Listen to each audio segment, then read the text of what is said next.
పెద్ద పెద్ద క్రికెటర్ల లెక్క అందరు పెద్ద పెద్ద స్టేడియంలో క్రికెట్ ఆడకపోవచ్చును కానీ షేన్లలో శలికలలో అయితే అందరు క్రికెట్ ఆడతారు కానీ గుట్టలల్లో పుట్టలల్లో ఆడిలోళ్ళకే ఒక రేంజ్ ఉంటుంది మళ్ళా. ప్రపంచంలో బ్యాట్ బాల్ ఆట ఆడేటోళ్ళు చాలా మందే ఉంటుండొచ్చును కానీ గీల లెక్క ఆడేటోళ్ళు ఏడ ఉండకుండొచ్చును. అవును మళ్ళా గీలు చూడుండ్రి గుట్టల నడమ ఎట్లా ఆడుతున్నారు.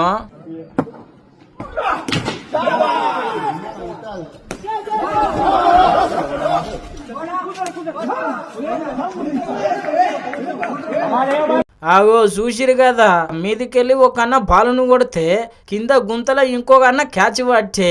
అయినా చిన్న ఉన్నప్పుడు చేన్లల్లా చిలకలల్లా బ్యాట్ బాల్ ఆడినాం గాని గిదెక్కడి ఇచ్చంతరము గుట్టల నడుమ బ్యాట్ బాల్ ఆడుతున్నారు అని చెప్పి చాలా మంది మస్తు షాక్ అవుతున్నారు. మళ్ళా ఇప్పుడు ఈ వీడియో సోషల్ మీడియాలో మస్తు వైరల్ అవుతున్నది.